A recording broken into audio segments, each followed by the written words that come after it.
Oh, what a beautiful day. I've got this magical feeling that everything's going my way. Ha ha! Isn't that a positive song? What if you started every day with something positive? Is it possible that your day could be better? And I'm asking the question, of course, because we live in a world where there's a lot of unhappy people. I'm studying neuroscience. Yes, I'm an exercise professional, but I'm really interested in the connection between the body and the brain. What drives what? Does the brain drive the body? Does the body drive the brain? And what causes us to feel stuff?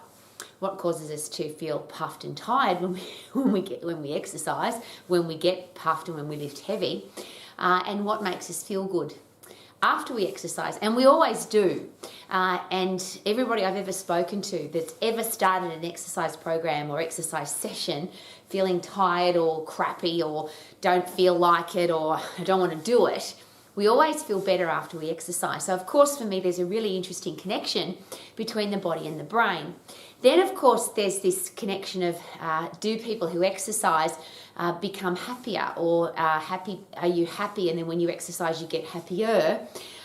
Can you change your brain chemistry by exercising, and can you get happy by exercising? Does exercise make you happy? And of course the answer to that is no, because I'm sure you've been to the gym or you've been to a fun run. I always have a giggle about that, because I often see faces of people that are at a fun run and they don't look like they're having fun. When I go to the gym and have a look at people who are training, yes, they're exercising, but they look bloody miserable. A lot of people look grumpy or angry or yes, they're very serious. And that didn't make any sense to me, because if you understand how brain chemistry works, when you exercise, technically you should be happy. So thus began a very long and very interesting and very fascinating journey of neuroscience. How does the brain work and how does exercise affect the brain and vice versa? And I think it's a really important question to ask, because if you are exercising because you want to feel good, there's a lot of reasons that people exercise, I get that. And usually if you're going to the gym or to a run, if you see people exercising seriously, it's usually because they want to look good. They want ripped abdominals or low body fat percentage, or they want to lose weight, or they want to look a certain way, they want to build muscle, and it's all about how we look on the outside. There's not too much focus on, is my brain going to get healthy, or am I going to be happier after I exercise? A lot of people will say, and I'm sure you've heard this, I would be so much happier if I lost weight, or I'd be so much happier if I had big muscles, I'd be so much happier if I could wear these kind of clothes, or I'd be so much happier if I could. And it's all about how we look on the outside, or how we perform physically. But what does the brain have to do with that? And if you really want to be happy, can you get exercise to do that for you? Can it be a tool? And there is a very important key here, and I think that as exercise professionals, perhaps there's a lot of people that were never taught this, or taught it and they forgot it, or there wasn't a great understanding or a connection between brain chemistry and physical chemistry. What goes on inside muscles, endocrine system, central nervous system, the physiology of the body, and what happens to the brain. So let's have a quick look at this, and I like to keep it really simple. But for me, and who is happy every day, and people always say to me, and I often share this, often quite negatively, people say to me, you can't be happy all the time, Rowie. It's not realistic. And you can't sing happy songs every day, because sometimes terrible things happen. So my happy song for today, why wouldn't I sing a happy song? It's a really good question. If I was feeling terrible, I might not want to sing, but is it possible that if I sing a happy song, I would feel better? And what's that to do? Has that got anything to do with brain chemistry? So if you have a look at the brain as just a functioning machine, what makes it function effectively? And number one is that the brain runs on glucose.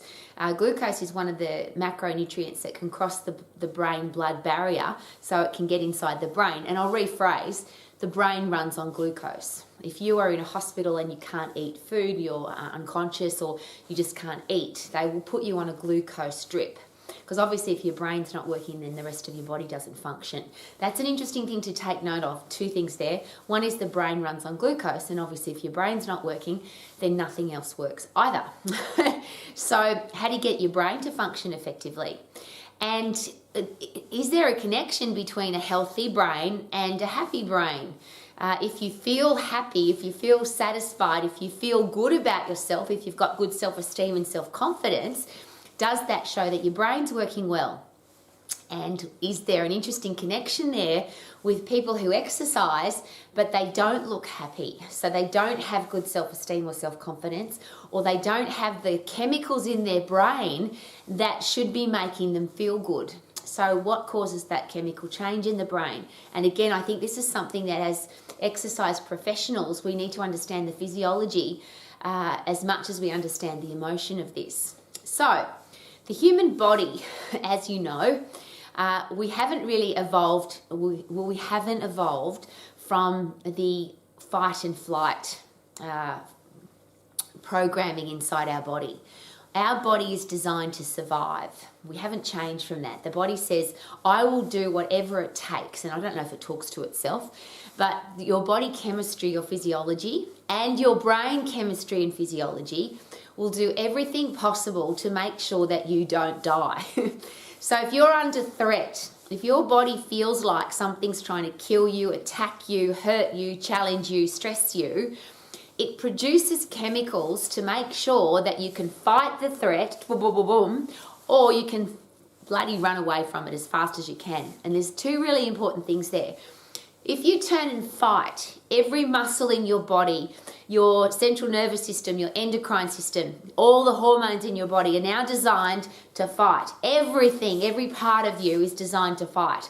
And most importantly, every muscle and every bone, every ligament, every tendon, every joint, your heart rate increases, your blood pressure increases, your blood sugar levels increase, your blood fat levels increase to give you everything that you need so that you can fight. Everything's working at peak performance, because if you're going to die, obviously your body wants to keep you alive.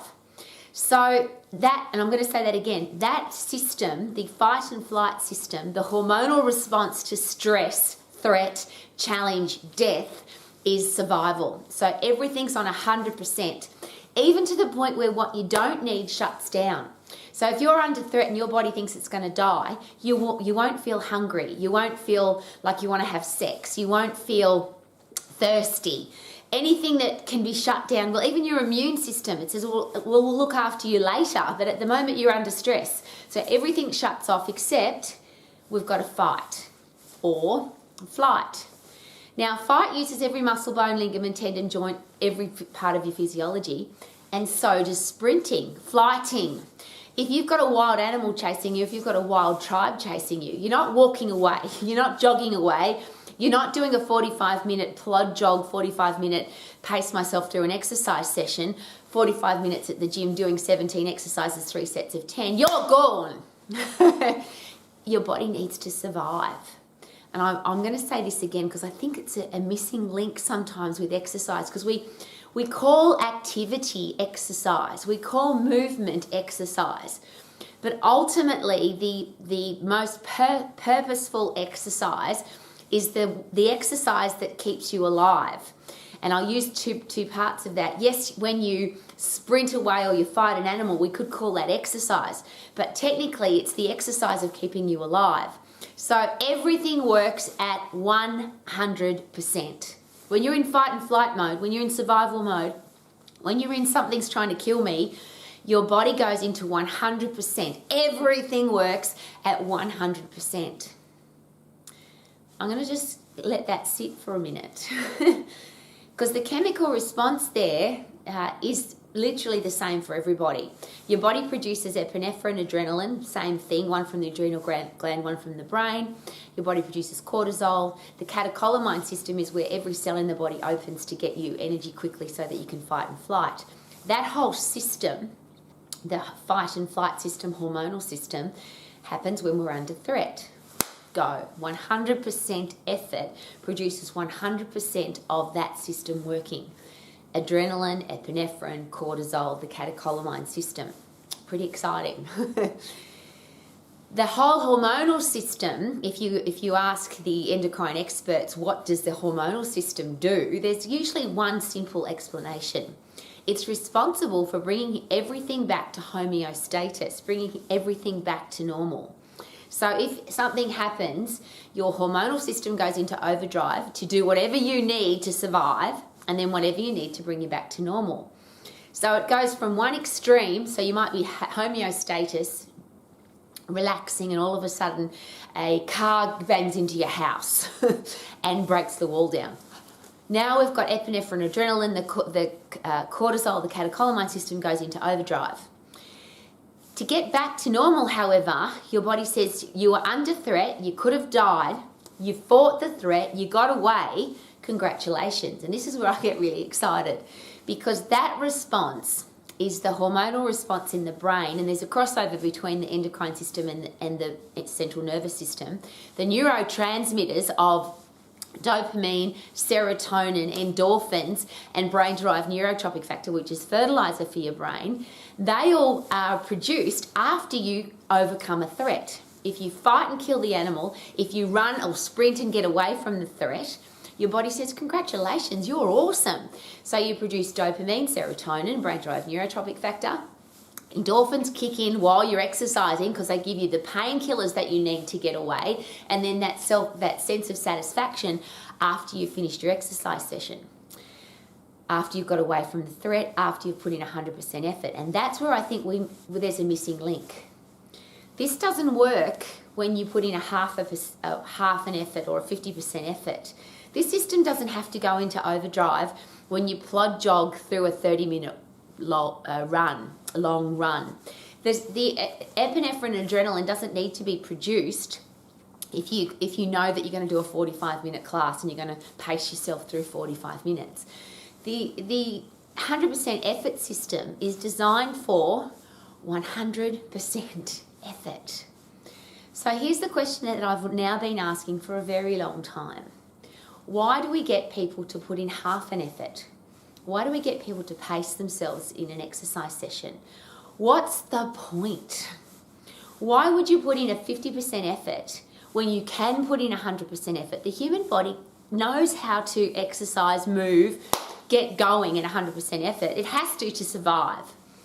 And the beautiful thing that is on our side as exercise professionals is that system, the phosphate system that produces 100% effort, where all the fast twitch muscle fibers fire up, where the endocrine system produces epinephrine and adrenaline, where everything gets to 100%, it only lasts for 10 seconds. It's designed so that you can kill the animal or you can get the hell out of there.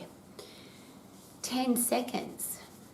How many exercise sessions focus on 10 seconds of high intensity, 100% effort? And I'll just go back a step, because a lot of people say to me, Rowie, you can't just exercise for 10 seconds. Okay. How long do you need to exercise for? Why is it 30 minutes? Why is it 45 minutes? Why is it an hour? Why is it even 5 minutes? Anything that is less than 100% effort surely would give me 100% or less than 100% result. The beautiful thing though about that phosphate system, again designed to keep us alive, is you sprint, get away, turn and fight, it recovers really quickly. Because it's working at 100% effort and then it's got to bring you back to homeostasis, you recover quickly. So for example, powerlifters that just lift something once, they can go again and lift very quickly because they only did it one time. Sprinters that go at 100% effort, and the only exercise activity in running that is 100% effort is a 100-meter sprint or less, because you're not pacing yourself, because you're in that phosphate system, which recovers really quickly. So if you've got 5 minutes to exercise, and we always say, well, it's only 5 minutes, but if you go hard for 5 minutes, you can't, because your body's not capable of going hard for 5 minutes. It's capable of going at 100% effort for 10 seconds. So if you've got 5 minutes, why not go as hard as you can, get your breath back, go as hard as you can, get your breath back, go as hard as you can, get your breath back. Beautiful thing about the human body is it'll tell you that it's getting fitter. It will get fitter. It will recover quickly. And the quicker you recover, the fitter you are. So you go at 100% effort, wait till you get your breath back, and you've got to go back to normal, because if you're under threat, you can't have half a tank to go with. You've got to have a full tank to go with. So you put in 100% effort, fully recover, go again when your breath is completely back to normal, when your body's back to homeostasis, and you go again. So if you've got 5 minutes, why not 100% effort, get your breath back, 100% effort, get your breath back. If you've got 10 minutes, why not the same? If you've got half an hour, why not the same? Why do we put people through these monotonous, boring, plod jogging, horrible exercise sessions for most people? And it might not be for you. You might love going out for an hour. You might love doing a 45-minute class. You might love going to the gym for hours and hours. But is it possible? There's two things. One is that there'll come a time when you might not have an hour or you might not have 45 minutes. So what if you don't need it? What if you could get a full-on change of your body chemistry in a really short period of time? What if? And the second thing is, you might love to exercise for hours and hours, but is it possible that the number one reason that people don't exercise is lack of time? Have you ever heard that excuse? Has anybody ever told you that excuse? Have you ever used that excuse? I haven't got time. And I always say, me either. That's why I sprint for 10 seconds. Now, not sprinting, it doesn't have to be running.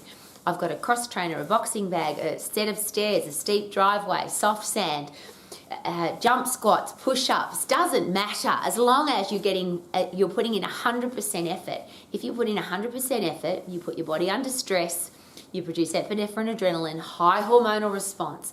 High hormonal response means body change.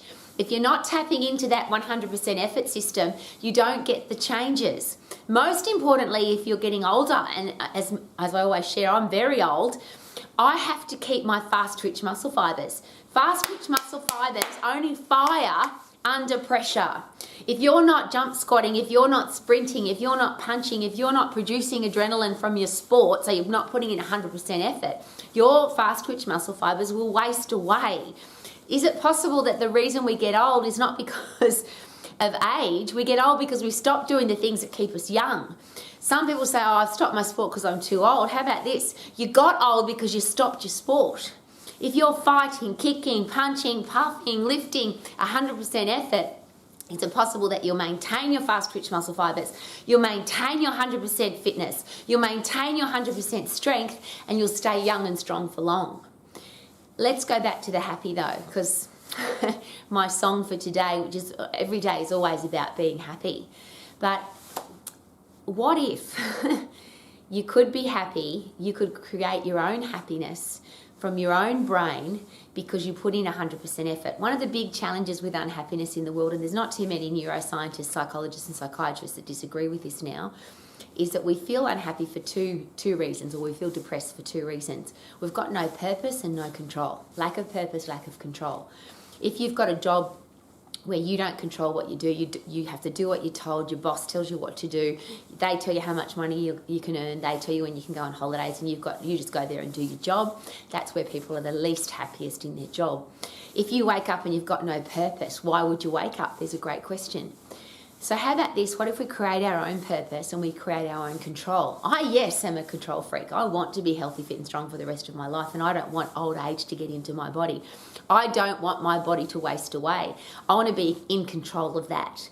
That's why I sprint every day. That's why I get puffed every day. When I say puffed, 4 puffs an hour, 4 puffs an hour. That's my mantra. At least every 15 minutes, at least I do something for 10 seconds that makes me get really, really puffed. And I'm going to share that again. 10 seconds. I'll give an example today. I was out in the garden and I was moving rocks and dirt and gravel with a pick. Literally, I was picking. And I've got a bit of a system going. I pick as hard as I can for 10 seconds, like absolutely flat out, heart rate, my heart's coming out my mouth, and I bang, bang, bang, bang, bang for 10 seconds. The ground that we live on here in the South Island of New Zealand has lots of rocks in it, and I'm collecting those rocks to put into my pretty garden. So I pick as hard as I can for 10 seconds, and then I pick the rocks up out of the ground until I get my breath back, put them in my garden bed. When my breath's back, I then start picking again. So I've been in the garden for 2 hours today, and you could say, oh, that's an endurance event. No, it was a high intense activity event. Pick, pick, pick, get really, really puffed, get my breath back, start again, get puffed, get my breath back, start again. So technically I exercised for 2 hours, but it was never more than 10 seconds, and I didn't go again until I got my breath back. Now, when you're really fit, and I say when you're as fit as I am, I'm very fit. Most people can't keep up with me. because I keep forcing my body to overload. And I think this is the challenge. When you go to the gym and you see miserable people, when you go to a fun run, you see people that aren't having fun. I think it's because we haven't made the connection with that 100% effort system. Exercise will at some stage make you feel good, yes. But why do it the slow way? Why not do it the fast way where you change your brain chemistry in 10 seconds? Get puff, get your breath back, get puff, get your breath back. Same with lifting heavy. Why would you plod your way through an exercise program in the gym? Powerlifters have got it. Lift as heavy as you can, do as many as you can. Come back when you've recovered. We don't get stronger when we're lifting. We get catabolic. We break muscle down when we're lifting. We can't get stronger until we've recovered and then go again. And that's a really interesting quote that I received from a top-level coach, and it stuck with me. And it's the physiology of the human body. You can't overtrain an athlete. You can only under-recover them or under-rest them.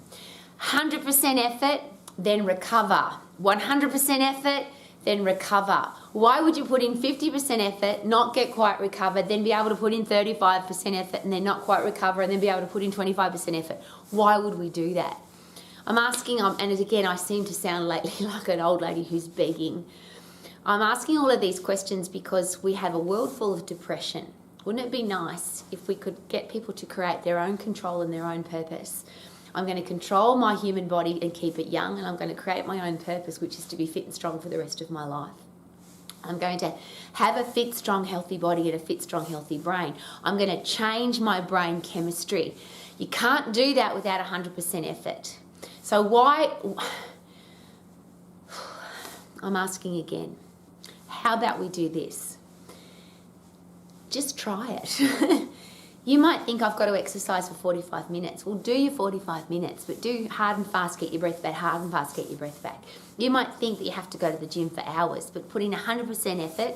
If you go again before you're recovered, you can't get stronger, and your body will tell you that it's stronger because you can lift heavier. If you can't lift heavier, you haven't gotten stronger. That's just common sense, isn't it?